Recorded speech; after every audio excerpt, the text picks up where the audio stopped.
السلام عليكم ورحمة الله وبركاته.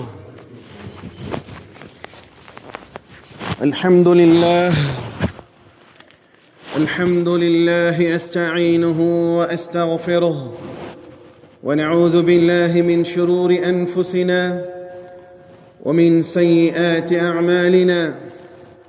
من يهده الله فلا مضل له ومن يضلله فلا هادي له. واشهد ان لا اله الا الله وحده لا شريك له واشهد ان سيدنا ونبينا ومولانا محمدا عبد الله ورسوله صلى الله عليه وعلى اله وصحبه وسلم تسليما كثيرا. اما بعد، يا أيها الذين آمنوا اتقوا الله حق تقاته ولا تموتن إلا وأنتم مسلمون.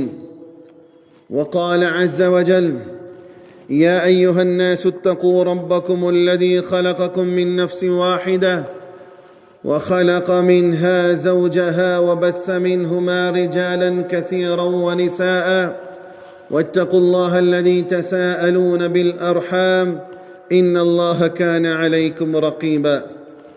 وقال عز وجل: يا أيها الذين آمنوا اتقوا الله وقولوا قولا سديدا يصلح لكم أعمالكم ويغفر لكم ذنوبكم ومن يطع الله فقد فاز فوزا عظيما.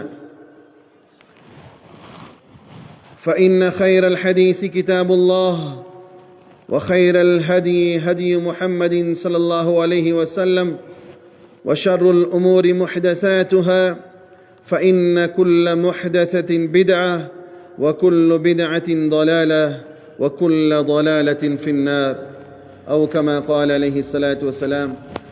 وقال رسول الله صلى الله عليه وسلم: أفضل الصيام بعد رمضان شهر الله المحرم. اللهم رب اشرح لي صدري ويسر لي أمري واحلل عقدة من لساني يفقه قولي. ربي زدني علما وارزقني فهما. ربي يسر ولا تعسر وتمم لنا بالخير. புகழும் புகழ்ச்சியும் வல்லோன் அல்லாஹ் ஒருவனுக்கு மாத்திரம் உண்டாகட்டுமாக. சாந்தியும் சமாதானமும் இவ்வுலகை சத்தியத்தின் பால் ஈர்த்த உத்தம நபி ஸல்லல்லாஹு அலைஹி வஸல்லம் அவர்கள் மீதும், அன்னாரின் குடும்பத்தாரின் மீதும், அவர்களை முற்றிலுமாக அடிபடிந்து நடந்த சத்திய தோழர்கள் சஹாபாக்கள் மீதும், குறிப்பாக உங்கள் மீதும் என் மீதும் உலகத்தில் வாழக்கூடிய அத்துணை மக்கள் மீதும் அல்லாஹ்வுடைய சாந்தியும் சமாதானமும் என்றென்றும் நின்று நிலவட்டுமாக. பிரியமான சகோதரர்களே, அல்லாஹுவின் தூதர் ஸல்லல்லாஹு அலைஹி வஸல்லம் அவர்கள் சொன்னார்கள்: அஃதலு ஸியாமி பஅத ரமலான். ரமலானுக்கு பின்னால் அல்லாஹ்விடத்தில் மிகவும் சிறந்த நோன்பு என்று சொன்னால் ஷஹ்ருல்லாஹில் முஹர்ரம், முஹர்ரம் மாதத்திலே வைக்கப்படக்கூடிய நோன்பு என்பதாக ரசூலை கரீம் ஸல்லல்லாஹு அலைஹி வஸல்லம் அவர்கள் சொன்னார்கள். சகோதரர்களே, இன்றைய தினம் ஆஷுராவுடைய நோன்பு வைக்கப்பட வேண்டிய நாள்.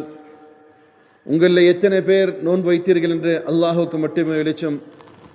ஆனாலும் கூட ஒரு அதிக நன்மை தரக்கூடிய நோன்பாக இன்றைய தினம் வைக்கப்பட வேண்டிய நோன்பாக இருக்கிறது.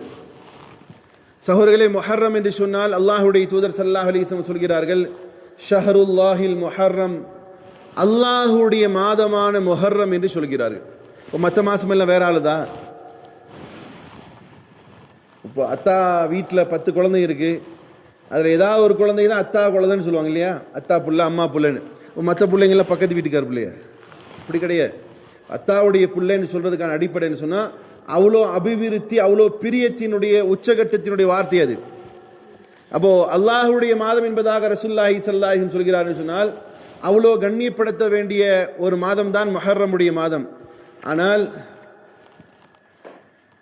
அறிவுஜீவிகள் அல்லது அறிவு ரொம்ப முத்தி போய் மூளையெல்லாம் கசங்கி போன ஆளுக தான் இந்த முஹர்ரம் மாதத்தை ஒரு துரதிர்ஷ்டவசமான மாதம் அல்லது அழுகக்கூடிய மாதம் அல்லது மிகப்பெரிய சோகத்திற்கான மாதம் என்றெல்லாம் எண்ணி இந்த மாதத்தை வசைப்பாடக்கூடிய மக்களும் உண்டு. ஆனால் அல்லாஹுடைய தூதர் ஸல்லல்லாஹு அலைஹி வஸல்லம் சொன்னார்கள், இந்த மாதம் இருக்குது அல்லாஹுடைய மாதம். அப்போ அல்லாஹுடைய மாதம்னு என்ன செய்யணும்? மேக்சிமம் அல்லது குறைஞ்சபட்சம் மினிமம் இந்த ஒரு நோன்பாக வைக்கணும். என்னது? ஒரு நோன்பு இல்லை, 9, 10 அல்லது 10, 11 என்ன செஞ்சுருக்கணும்? ஆஷூராவுடைய நாம் முஹர்ரம் 9, 10 அல்லது 10, 11 வச்சிருக்கணும். ஃபேஸ் எல்லாம் பார்த்தா பெரும்பாலும் வைக்காத மாதிரி தான் தெரியுது. ஹைர். இப்போது இந்த நோன்பு வச்சிருக்கணும் குறைஞ்சபட்சம், அல்லது குறைந்தபட்சம் என்ன செய்யணும்னு சொன்னால் இந்த மாதத்திலே அதிகமாக நஃபில் நோன்பு வைக்கணும். மாதத்தில் என்ன செய்யணும்? ஒரு மாதத்தில் அதிகமாக நஃபில் நோன்பு வைக்கணும். காரணம், இது அல்லாஹுடைய மாதம். இந்த ரம்லானுடைய நோன்புக்கு பிறகு இருக்கக்கூடிய கண்ணியத்திற்கான அடிப்படை விஷயம், ரசூலை கரீம் ஸல்லல்லாஹு அலைஹி வஸல்லம் அவர்கள் ரம்லானிய நோன்பிற்கு முன்னதாக வைத்த நோன்பு என்று சொன்னால் இது முஹர்ரமுடைய நோன்பு தான் வச்சாங்க நபி ஸல்லல்லாஹு அலைஹி வஸல்லம். அது மட்டுமில்ல, சஹாபா பெண்மணிகள் அறிவிக்கிறார்கள், முஹர்ரமுடைய மாதம் மக்காவிலேயும் கூட முஷ்ரிக்கீன்கள் இந்த நோன்பு வச்சாங்க. மக்காலம் கூட முஷ்ரிக்கள் இந்த நோன்பு வச்சாங்க. காரணம், அவர்களுடைய சமூகத்தில் குறிப்பாக குறைஷ் மக்களிடத்தில் நடைபெற்ற ஒரு பெரும்பாவம் அவர்கள் செய்து விட்டார்கள். தஃப்சீரில் பார்த்தா வரல, ஒரு பெரும்பாவம் செய்து விட்டார்கள். அதற்கு பிராயச்சித்தம் என்ன செய்யலான்னு கேட்கும் பொழுது யூதர்கள் அங்கு நோன்பு வச்சிருந்தாங்க. அதை பார்த்து மக்காவில் இருக்கக்கூடிய சில முஷ்ரிக்கீன்களும் கூட நோன்பு வச்சாங்க. அவங்க நோன்பு வச்ச மக்களுடைய அந்த விஷயத்தை சொல்லும் பொழுது சஹாபா பெண்மணிகள் சொல்கிறார்கள், முஹர்ரம் 10 அன்றைக்கு நாங்கள் நோன்பு வைக்கும்படி சொல்வோம். எங்களுடைய பிள்ளைகள் நோன்பு வைப்பதை வைத்துவிட்டு உணவுக்காக ஏங்கும் பொழுது, பசி ஏற்படும் பொழுது அந்த பிள்ளைகளை அமர்த்துவதற்காக வேண்டி விளையாட்டு சாமான்கள் எல்லாம் கொடுத்து நாங்கள் அவருடைய அந்த நோன்பில் இருக்கக்கூடிய அந்த பசியினுடைய தாக்கத்தை போக்குவதற்கு விளையாட்டு காட்டு என்பதாக சஹாபா பெண்மணிகள் சொல்வதையெல்லாம் நம் ஹதீஸ்களிலே பார்க்க முடியும். குறிப்பாக சகோதரர்களே, பொதுவாக நம்ம அவர்களுக்கு ஹிஜ்ரி என்று சொன்னால் அது எப்போ நினைவு வரும்? ஹிஜ்ரி காலண்டர் அப்படின்னு சொன்னால் எப்போ நினைப்புறதா? சைம்பெல்லாம் உங்களுக்கு எப்போ நினைப்புச்சு? எப்போ தான் வந்துச்சு? நிக்காவுடைய நேரத்தில் நினைப்புச்சு. ஏன்னா அப்போ தான் அந்த ஒரு பிரிண்ட் அடிக்கிற மனுஷன்கிட்ட போய் சொல்லணும் ஹிஜ்ரி. அப்போ அவர் அடித்து பார்ப்பார் ஹிஜ்ரி. அப்போ அது அல்லாமல் வேறு எங்கேயாவது ஒரு புழக்கத்தில் இருக்காதா?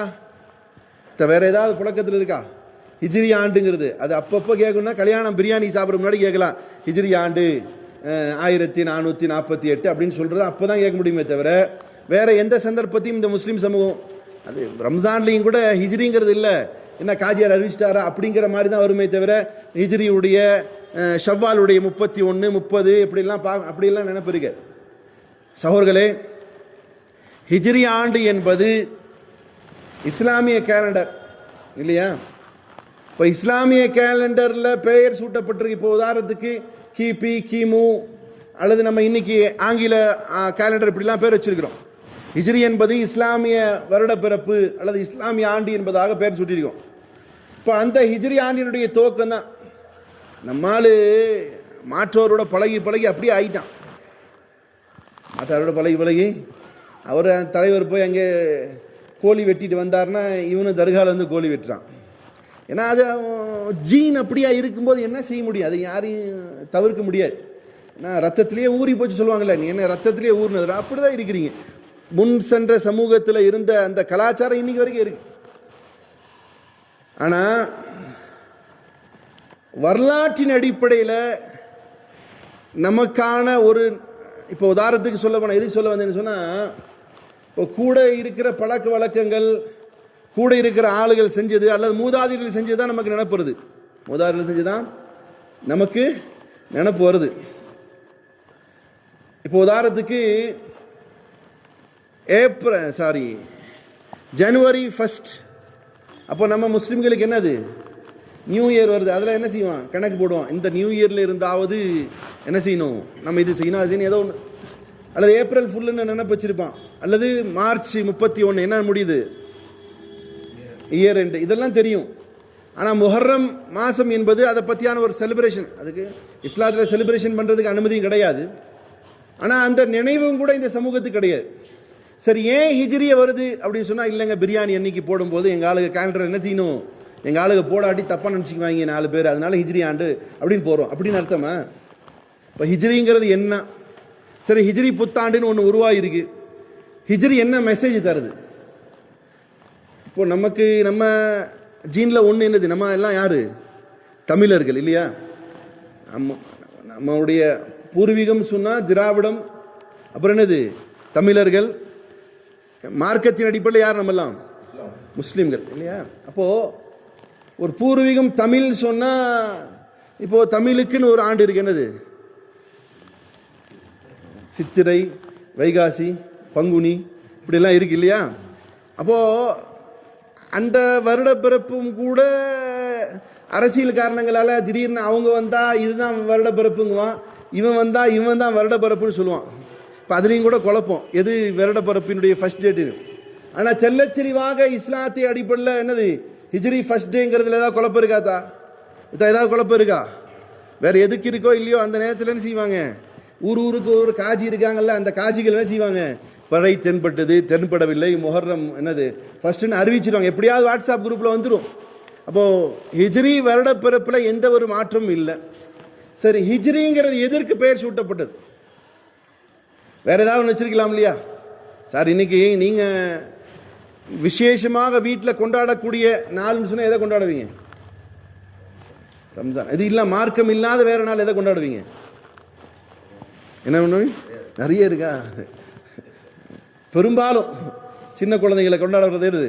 பர்த்டே இல்லையா? இப்போ பர்த்டேங்கிறத ஒன்று மார்க்கத்தில் இல்லை, கொண்டாட வேண்டிய அவசியம் கிடையாது. ஆனால் பர்த்டேன்னு என்ன செய்யணும், ஒன்று கொண்டாடுறோம். இப்போ இதெல்லாம் வேறு வேறு செலிப்ரேஷன் வச்சுருக்கோம். இப்போது ஹிஜ்ரியை பொறுத்த மட்டிலும் அந்த ஹிஜ்ரி பர்த்டே கொண்டாடுறதுக்கான அடிப்படை விஷயம் என்ன?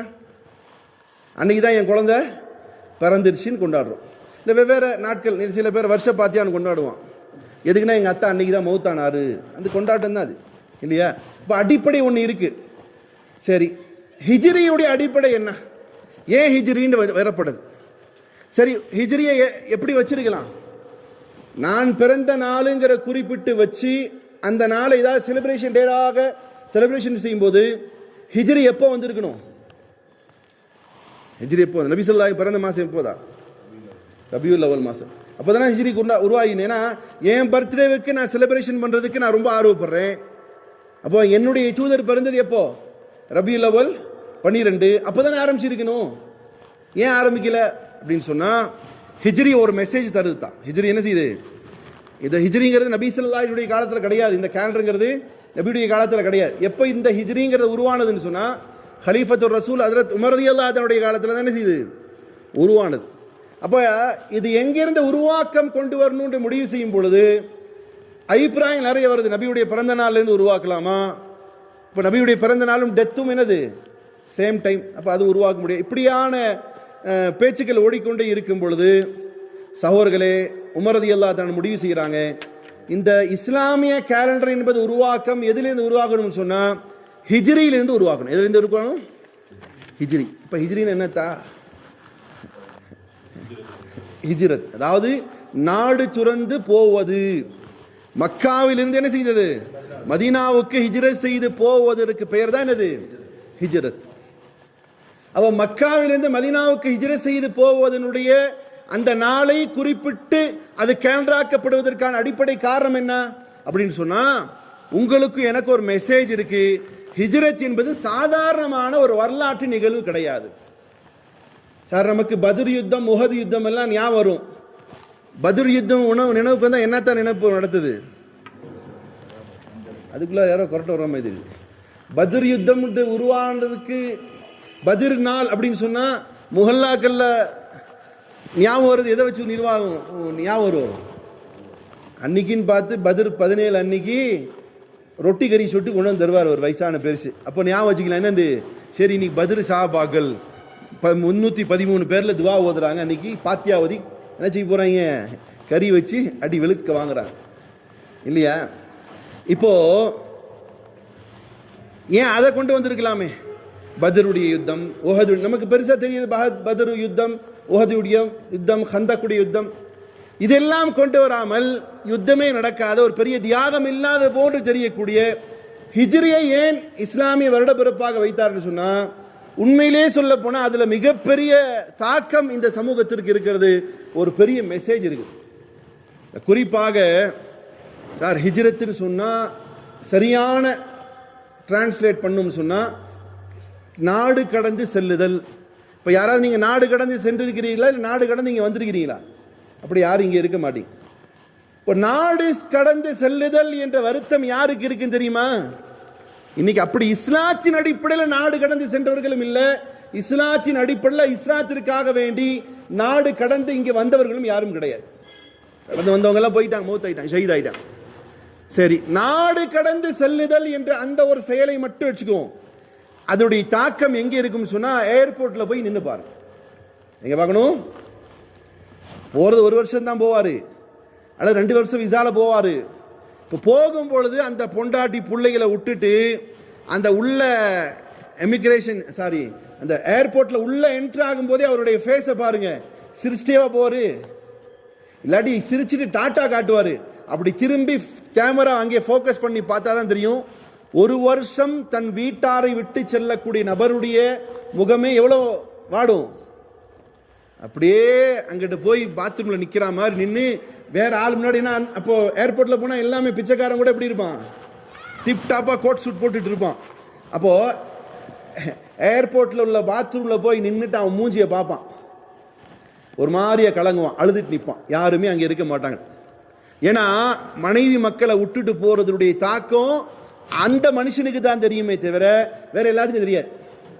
அப்போ 1 வருஷம் 2 வருஷம் சம்பாதிக்க போறார், சும்மா எல்லாம் போல, தியாகமாகல, அல்லாவுக்காக போல. யாருக்காக போறாரு? தான் பொண்டாட்டிய புள்ளைய வாழ வைக்கிறதுக்காக போற மனுஷனுக்கு 1 ஆண்டு 2 ஆண்டு போகும்போதே அப்படி மூஞ்சியெல்லாம் செத்து போய் போகும்போதே ஏர்போர்ட்ல இருந்து அப்படியே வீடியோ காலில் பேசுவாரு, அது வேற விஷயம்.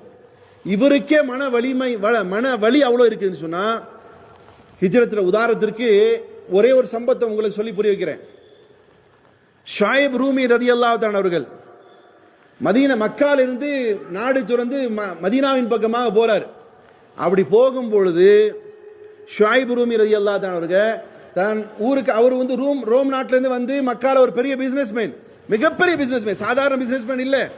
இன்னைக்கு பொதுவாக மார்க்கத்திற்காக தியாகம் செய்கிறாள் ஏழைங்க தான், பணக்காரன் இல்லை அப்படிங்கிற மாதிரி ஆக்கிட்டாங்க. ஆனா இந்த மார்க்கத்திற்காக பெரும் பெரும் பணக்காரர்கள் தியாகம் செய்திருக்கிறார்கள். இப்போ ஷுஐப் இப்ராஹிம் ரலியல்லாஹு அன்ஹு அவர்கள் மக்காவிலிருந்து மதீனாவின் பக்கமாக ஹிஜ்ரத் மேற்கொள்ளும் பொழுது பார்க்கிறார்கள், மக்காவில் இருக்கக்கூடிய குறைஷிகள்லாம் வந்து தடுக்கிறாங்க, நிப்பாட்டுறாங்க. நில்லு நில்லு நில்லு நில்லு, எதுக்குப்பா நிக்க சொல்றீங்கன்னு கேட்கும் பொழுது ஷுஐப் ரூமி ரலியல்லாஹு அன்ஹு மக்காவாசிகள் சொல்லுவாங்க, நீங்கள் இந்த ஊருக்கு வரும்போது ஒரு ஏழையாக வந்தீர்கள், இந்த ஊருக்கு வந்ததுக்கு அப்புறம் தான் செல்வ செழிப்பெல்லாம் ஆச்சு, காசு பணம் இடம் வாங்கினதெல்லாம் இந்த ஊரை வச்சுதான்.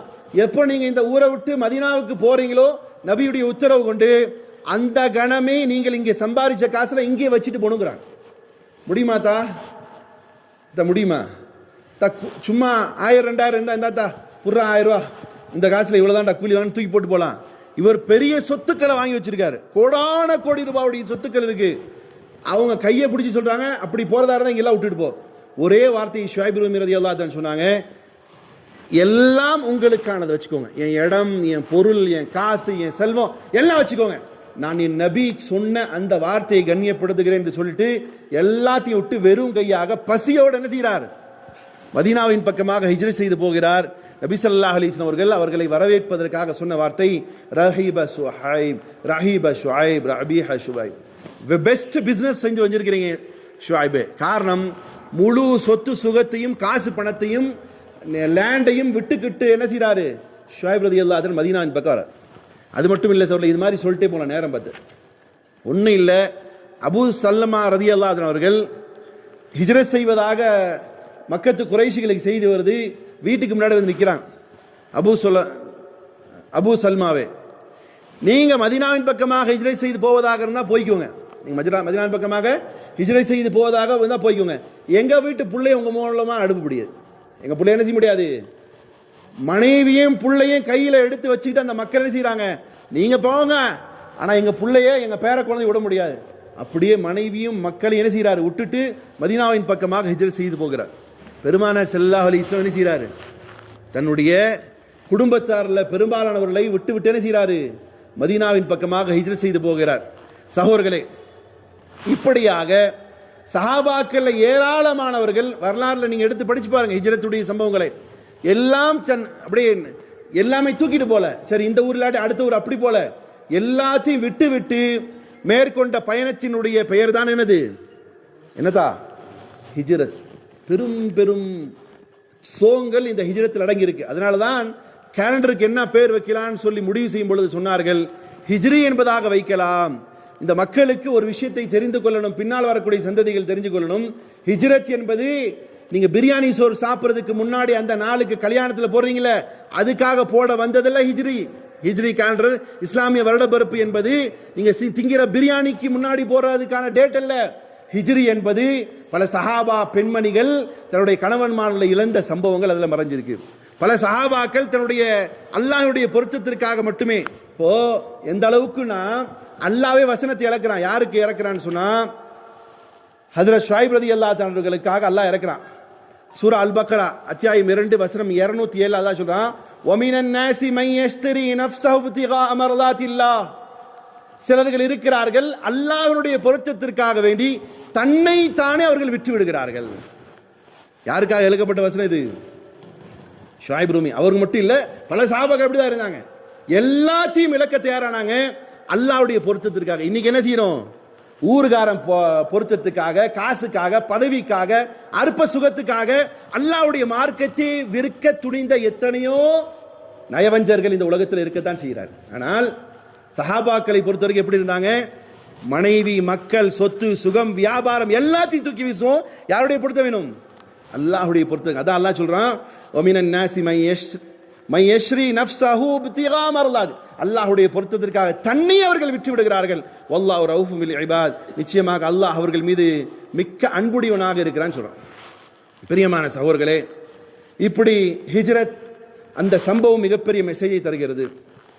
சரி, இன்னைக்கு இருக்காதா ஹிஜ்ரத் செய்ய முடியுமாத்தா? யாராவது நாடு கடந்து போகக்கூடிய சூழ்நிலை இருக்காதா? யாருக்காவது இஸ்லாத்தை நான் ஏற்றேன் என்பதற்காக வேண்டி நாடு கடத்தப்பட்டவர்கள் அல்லது நாட்டை விட்டு சென்றவர்கள் இருக்கிறார்களா? இங்கே வந்திருக்கிறாங்களா? அப்படி யாரும் இல்லை. சில நேரங்களில் சில அகதிகளாக, உதாரணத்துக்கு சொல்ல போனால் பர்மாவில் இருக்கக்கூடிய முஸ்லீம் என்ன செய்யறாங்க? நாடு கடத்தப்பட்டார்கள், வலுக்கட்டாயம் கடத்தப்பட்டார்கள் இல்லையா? ஆனால் இங்கே என்ன செய்யப்படுறாங்க? விரும்பி போறாங்க. என்ன செய்யறாங்க? விரும்பி போறாங்க. சரி, இன்னைக்கு அப்படியான சூழ்நிலை இல்லை. ஆனால் ஒரு காலத்தில் வரலாம். வந்தாலும் அதற்கு தயாராக கூடியவர்கள் தான் முஸ்லீம்கள், இல்லை அவர்கள் முனாஃபிகீன்கள். சரி, இப்போ நம்ம பிரசன்ட்ல இருக்கும் பொழுது நம்மளுக்கான ஹிஜ்ரத் என்னன்னு சொன்னா ரசூலுல்லாஹி ஸல்லல்லாஹு அலைஹி வஸல்லம் சொல்கிறார்கள், அல் முஹாஜிரு மன் ஹஜர மா நஹிய அல்லாஹு அன். இன்னைக்கு முஹாஜிர் யார் தெரியுமா அப்படின்னு சொன்னா, ஒருவர் குஃப்ரியத்தில் இருக்கிறார், இறை நிராகரிப்பில் இருக்கிறார், அவர் நேர்வழியின் பக்கமாக வருகிறார். அவர் யாரு? ஹிஜ்ரத்தில் 2 இருக்குதா? ஒன்று ஜாஹிர் வெளிப்படையான ஹிஜ்ரத், இன்னொன்று இருக்குது பாத்தின் மறைவான ஹிஜ்ரத். ஒருவர் மறைவான ஹிஜ்ரத் தான் இன்னைக்கு பார்க்க முடியும். ஒரு குஃப்ரியத்தில் இருக்கக்கூடியவர் நேர்வழியின் பக்கம் வந்தார், அவர் ஒரு முஹாஜிர், ஹிஜ்ரத் செய்து வந்திருக்கிறார். ஒருத்தர் ஷிர்க் வைத்துக் கொண்டிருந்தார், அல்லாஹ்வின் பக்கமாக நேர்வழியில் பெற்று ஷிர்க் வைக்காமல் தவிர்க்கிறார், அவரும் ஒரு முஹாஜிர், ஹிஜ்ரத் செய்தவர். கபர் வணங்கியா இருக்கிறார், அல்லாஹ்வை மட்டுமே வணங்கி வருகிறார், அவர் ஒரு முஹாஜிர். பொய் பேசுகிறார், உண்மையின் பக்கமாக வருகிறார், மோசடி செய்கிறார், நேர்வழியின் பக்கமாக வருகிறார், அநியாயம் செய்கிறார், நீதன் பக்கமாக வருகிறார். இப்படி ஒரு இடத்திலிருந்து கடந்து வரக்கூடிய அந்த செயல் திட்டங்கள் அல்லது உள்ளங்கள் அல்லது செயல்பாடுகள் அது நேர்வழியின் பக்கமாக வரும்பொழுது அது முஹாஜிர் தான் வரும். காரணம் ரசூலுல்லாஹி ஸல்லல்லாஹு அலைஹி வஸல்லம் சொல்றார்கள், அல் முஹாஜிர். முஹாஜிர் யார் என்று சொன்னால், மன் ஹஜரன் மா நஹிய அல்லாஹு அன். எவர் அல்லாஹ் தடுத்ததிலிருந்து மீண்டு நேர்வழியின் பக்கமாக வருகிறாரோ அந்த செயல் செய்யக்கூடியவரும் யாரு? யார்தா? முஹாஜிர் என்பதாக ரசூலுல்லாஹி ஸல்லல்லாஹு அலைஹி வஸல்லம் அவர்கள் சொல்கிறார்கள். பிரியமான சகோதரர்களே, இதே இந்த ஹிஜ்ரத்துடைய மாதத்தை மட்டுமே வைத்து சொல்லக்கூடிய செயல்பாடு அல்லாமல் இன்னும் நிறைய நடந்திருக்கிறது. இதே 10ஆம் நாள் அல்லாஹ்வுடைய தூதர் மோசஸ் என்று அழைக்கப்படக்கூடிய மூசா நபி அலைஹிஸ்ஸலாத்து வஸ்ஸலாம் அவர்களுடைய சமூகத்திற்கு மிகவும் துரோகியாக இருந்த யாரு? ஃபிரௌனை அல்லாஹ் அழித்த நாளும் என்னது? முஹர்ரம் 10 இல்லையா? ரசூலுல்லாஹி ஸல்லல்லாஹு அலைஹி வஸல்லம் அந்த யூதர்கள் சொன்ன வரலாறு, அது ஹதீஸின் அடிப்படையில் பார்த்தா இந்த முஹர்ரம் 10 நடந்தது. இப்போ இதுல நமக்கு என்ன மெசேஜ்? ஃபர்ஸ்ட் மெசேஜ், முஹர்ரம் என்பது ஒரு மிகப்பெரிய தியாகத்தின் அடிப்படையில் உருவாக்கப்பட்டு கொடுக்கப்பட்டது என்பதை உணர வேண்டும். 2வது மெசேஜ் இருக்குது, இதே நாள் அநியாயம் செய்யக்கூடியவர்கள் விழித்துக் கொள்ள வேண்டிய நாள். என்னது? தன்னுடைய தாயினுடைய கண்ணுக்கு முன்னால் குழந்தையை அறுத்தான். யாரு? ஃபிரௌன் என்ன செய்யான்? பிறந்த குழந்தைகள்லாம் அம்மா முன்னாடியே அறுத்து துண்டு துண்டா போட்டான். அப்படி அநியாயம் செய்யக்கூடியவன் அல்லாஹ் அவனை எந்த அளவுக்கு இழிவாக்குனான்னு சொன்னா, அந்த அநியாயம் செய்த ஃபிரௌனை இது மட்டுமா செஞ்சான் அவன், ஆனா ரப்புக்கும் உலாலா, நான் தான் காடிலே மிக சிறந்த காடுன்னு சொன்னான். அப்படியாப்பட்ட அநியாயம் செய்தவர்கள். அப்ப அநியாயம் செய்யக்கூடியவர்களுக்கு முஹர்ரம் பத்தி என்ன ஒரு எச்சரிக்கை செய்துனா, அநியாயம் செய்யக்கூடிய அநியாயக்காரர்களே, நீங்க எவ்வளவு நாள் அநியாயம் செஞ்சு கொள்ளுங்க, ஒரு நேரம் வரும் அந்த அநியாயத்திற்காக வேண்டி அநீதி இழைக்கப்பட்டவர்களுக்கு முன்னால் அவர்களுக்கான தண்டனை கொடுக்கப்படும். இது அல்லாஹ்வுடைய ஃபர்து. நினைச்சு பாருங்க, ஃபிரௌனுடைய நிலைமை என்ன ஆச்சு? எல்லாம் ஆடி ஆட்டம் ஆடுனா ஒரு கட்டத்தில் அவனுடைய மரண தருவாய் வருகிறது. ஃபிரௌன் ஈமான் கொண்டானா இல்லையா? ஈமான் கொண்டானா இல்லையா? சொல்லுங்க. ஈமான் கொண்டான். ஈமான் என்ன செய்யான்? ஈமான் கொண்டான். ஆனா அவனுடைய ஈமான் என்ன செய்யாது? அக்செப்டா. அதான் நினைச்சு முடிவு பண்ணிக்கோங்க. பர்சனல் லைஃப்லயும் டே எப்படியானாலும் வாழலாம்டா, அப்புறம் போய் மன்னிப்பு கேட்டுக்கலாம், இந்த நினைப்பு வைக்காதீங்க. எப்போ ஒரு பாவம் செஞ்சிட்டோங்கிற மனசுல படுதோ அல்லாட என்ன செய்யணும்? பாவம் மன்னிப்பை தேடிக்கணும். ஃபிரௌன் என்ன செஞ்சான்? 6 வரைக்கும் ஆடி போட்டு கடைசியில் அவன் சொன்ன வார்த்தை பதிவு செய்யப்பட்டிருக்க. என்ன சொன்ன தெரியுமா? ஆமன்து, நான் ஏற்றேன், அன்னஹு லா இலாஹ இல்லல்லதி ஆமனத் பிஹி பனு இஸ்ராயில், பனு இஸ்ரவேலர்கள் யாரை அல்லாஹ்வாக இலாஹ்வாக ஏற்றுக்கொண்டார்களோ அந்த இலாஹை, கடவுளை, லார்டை, காடை நானும் அக்செப்ட் பண்றேன் சொன்னது மட்டும் இல்ல, வான மினல் முஸ்லிமீன் சொன்னான். என்ன சொன்னா? நானும் முஸ்லிம்கள்ல ஒரு ஆளுன்னா. என்ன செய்யப்பட்டது? அவனுடைய வாயில மண்ணு வாரி வீசப்பட்டது, மூழ்கடிக்கப்பட்டு உலகம் அழியும் நாள் வரும் வரையிலும் மக்களுக்கான ஒரு மெசேஜ் என்ன தெரியுமா? எவ்வளோ பெரிய அநியாயக்காரனா இருந்தாலும் அவன் ஒரு நாள் அவன் அழிக்கப்படும் போது அவன் மட்டுமே அழிக்கப்பட்டான். சூழ்ந்து யாருன்னு பார்த்தா அவன் முழுகும் பொழுது அநீதி இழைக்கப்பட்டவர்களும் பார்த்தார்கள். அநீதி செய்பவன் எல்லாம் ஒரு நேரம் அல்லாஹ்வுடைய சுன்னா, அல்லாஹ்வுடைய செயல்பாடு என்ன தெரியுமா? அநீதி எவெல்லாம் செய்யறானோ அந்த அநியாயக்காரனை அநீதி இழைக்கப்பட்டவனுக்கு முன்னால் எல்லாம் அழிச்சு காட்டுவான். இந்த மெசேஜ் என்னது? முஹர்ரம் 10 மெசேஜ். அது மட்டும் இல்ல, இதே முஹர்ரம் 10 மெசேஜ்ல ஒண்ணு தெரியுமா? ஷஹாதத்துல் ஹுசைன் ரலியல்லாஹு அன்ஹு. அப்போ நம்ம இந்த காலத்தில் என்ன செய்யக்கூடாது? நாமும் அநியாயம் செய்யக்கூடாது, அநியாயம் செய்யக்கூடியவர்களுக்கு ஆதரவாகவும் நிற்கக்கூடாது. அதே நேரம் உச்சபட்ச அநியாயம் எது? உலகத்திலே உச்சபட்ச அநியாயம் எதை சொல்லலாம்? யாராவது சொல்லுங்க. உச்சபட்ச ஷிர்க் மட்டுமே உச்சபட்ச அநியாயம். அது எவன் செய்தாலும் அவனை அல்லாஹ், அவன் பாவ மன்னிப்பு தேராதவரிடம் அல்லாஹ் அவனை மன்னிக்கவே மாட்டான். அப்போ மிகப்பெரிய அநியாயம். சரி, ஹைர். இப்போ முஹர்ரம் 10 அன்னைக்கு என்ன நடந்துச்சு சார்? ஒரே ஒரு விஷயம் சுருக்கமாக, அந்த கர்பலாவுடைய யுத்தத்தில் நிறைய இடம் பேசியிருக்கிறேன். ஒரே ஒரு மெசேஜ் கர்பலால இருந்து என்ன? ஹுசைன் ரலியல்லாஹு அன்ஹு அவர்கள் ஒரே ஒரு காரியம் செஞ்சிருக்காங்க. யார்கிட்ட போய்? முஆவியா ரலியல்லாஹு அன்ஹு போய் அல்லது யசீத் கிட்ட போய் என்ன செஞ்சிருக்கணும்? பையத் செய்திருக்கணும். கை மேல கை வைச்சு, நான் உங்களை ஹலீஃபத்துர் ரசூலாக அல்லது ஹலீஃபாவாக ஏற்றுக்கொள்கிறேன் சொல்லி பையத் செஞ்சிருந்தா அவர் செய்தாக்கப்பட்டிருப்பாரா? என்ன செய்யப்பட்டாரு? செய்தாக்கப்பட்டிருக்க மாட்டார். சார் ஒன்று ஞாபகம் வச்சுக்கோங்க, நீங்கள் அல்லாஹ்வையும் அல்லாஹ்வுடைய தூதரை ஏற்றுக்கொண்டால் அதில் இருங்க. இல்லை நீங்க ஒன்று ஹுசைன் கூட நில்லுங்க அல்லது யசீது கூட நில்லுங்க. உங்களுக்கு மட்டும் இல்லை, எனக்கு உபதேசம் என்னதான்? சலாஹுதீனே, ஒன்று யார் கூட நில்லு? ஹுசைனோட நில் ரலியல்லாஹு தஆலா. அல்லது யார்கிட்ட நிற்கணும்? சரி, யசீதும் ஹுசைனும் யார் ரலியல்லாஹு தஆலா அன்ஹு. யசீத் யார் தா? முஸ்லிமா காஃபிரா தா? தெரியலையா? வரலாறு படிங்க தயவு செஞ்சு. யசீத் யார் தா? அன்னைக்கு அவன் நரகத்துக்கு போவான், அது அப்புறம் அவன் அன்னைக்கு யாரு? முஸ்லீம். இங்கே ஹுசைன் ரலியல்லாஹு தஆலா யாரு? முஸ்லீம், நபியுடைய பெயர் இல்லையா? அப்போ ரெண்டு பேருமே வெளிப்படையாக யாரா இருக்கிறாங்க? முஸ்லிம்களா இருக்கிறாங்க. ஒன்று சத்தியத்திலே எந்த சவால்கள் வந்தாலும் எதிர்த்து நின்று ஹுசைன் மாறி வாருங்க, இல்லை யசீத் மாறி முனாஃபிக்காக வாழுங்க. யாரு? உங்க சாய்ஸ். அவன் பேரும் முஸ்லீம் தான், உங்க பேரும் என் பேரும் முஸ்லீம் தான். யார் கூட இருக்கு? நம்ம இஸ்லாத்தில் பொறுத்த வரைக்கும் அல்லாஹ்வும் அல்லாஹ்வுடைய தூதர் விஷயத்தில் தீர்மானிச்சிட்டாங்கன்னு சொன்னா அதை முழுமையாக ஏற்று வாழக்கூடியவர்கள் ஹுசைனிகள். இல்ல ஜால்ரா தட்டுறவன், இல்ல அது இன்னும் சொன்னது சந்தர்ப்பவாதி, இவெல்லாம் யார் கூட சேர்ந்தவன்? யசீது கூட சேர்ந்தவன். யசீதும் நரகத்துக்கு போவான். இந்த நிஃபாக், நயவஞ்சகத்தனம், அப்படி இப்படி என்ன வச்சுக்க எனக்கு டைம் இல்லை. இவங்க எல்லாம் யசீத் கூட போவாங்க. அல்லாஹ் என்னையும் உங்களையும் காப்பாற்றட்டும், நாமெல்லாம் ஹுசைனோட போகட்டும். ஹுசைன் யாரோட இருப்பார்? ரலியல்லாஹு தஆலா நபியோடு இருப்பார். அப்போது அந்த ஹுசைன் ரலியல்லாஹு தஆலா ஒரு விஷயத்தில் காம்ப்ரமைஸ் ஆகலை. நீ செய்யக்கூடிய அநியாயம் மார்க்கத்திற்கு எதிரானது, நான் அக்செப்ட் பண்ண மாட்டேன், உன்னோடு பையத் செய்ய மாட்டேன்னு சொன்னார்கள். அதனால் அவர்களுக்கு கிடைக்கப்பட்ட பரிசு என்னது? ஷஹாதத் என்று சொல்லக்கூடிய வீரமரணம். அதே செய்தவர்கள் யார்? முஸ்லிம் பெயர் தாய்கள். இன்றைக்கும் இந்த மார்க்கத்தை அழிக்கக்கூடியவர்கள் யார்? இந்த மார்க்கத்திற்கு அவமானங்களை பெற்றுத்தரக்கூடியவர்கள் யார்? இந்த மார்க்கத்திற்கு துரோகிகளாக இருப்பவர்கள் யார்? முஸ்லிம்களிலே இருக்கக்கூடிய சில பெயர் தாங்கிகள் என்பதிலே சொல்வதில் எனக்கு ஒரு அச்சப்பாடும் கிடையாது. காரணம் சகோதரர்களே, ரசூலுல்லாஹி ஸல்லல்லாஹு அலைஹி வஸல்லம் அவர்கள் எந்த அளவுக்கு ஒரு பிரியமான பிள்ளையாக ஹுசைனை வளர்த்தார்கள் தெரியுமா? இன்னைக்கு கூட பள்ளிவாசலில் சின்ன குழந்தைங்க வந்தா சில அறிவுஜீவிகள் பிள்ளைகளை விரட்டுறாங்க. என்ன செய்யறாங்க? விரட்டுறாங்க. பின்னாடி போ செய்யக்கூடாது சகோதரர்களே. சின்ன குழந்தைங்க வந்தா என்ன செய்யணும்? அவங்களுடைய உலகத்தின் சொர்க்கம் பள்ளி. நீங்கள் இங்கே கொண்டு வந்து கொடுக்காதனால தான் உங்களை கொண்டு போய் முதியோர் இல்லத்தில் விட்டுட்டு அவன் ஜாலியாக பொம்பளை கூட ஷோக்கா சுற்றிட்டு இருக்கிறான். இங்கே சின்ன குழந்தையிலே கொண்டு வந்து பள்ளிவாசலில் விட்டிங்கன்னா அந்த புள்ள உங்களை மவுத்தானாலும் உங்களை ஜனாசா தொழ வைப்பான். இல்லாட்டி ஜனாசா உள்ளே இருக்கும், வாடா தொழுட அப்பனுக்காக ஜனாசா தொழுட, இல்லத்தா சுத்தம் பண்ணலன்ட்டுருவான். இருக்குதா இல்லையா? அதனால் சின்ன குழந்தைங்க நபி எவ்வளோ பிரியமாக வளர்த்தாங்கன்னா இதே மாதிரி நபி ஸல்லல்லாஹு அலைஹி வஸல்லம் அவங்க தொழு வச்சுட்டு இருக்கிறாங்க. ஹசன் ஹுசைன் ரலியல்லாஹு தஆலா எங்கே திரும்ப விளையாடுவாங்க? நபியுடைய காலுக்குள்ளே போயிட்டு வெளியே வருவாங்க. இன்னைக்கு குழந்தைங்க வந்தால் பிள்ளைய வெட்டுறான்.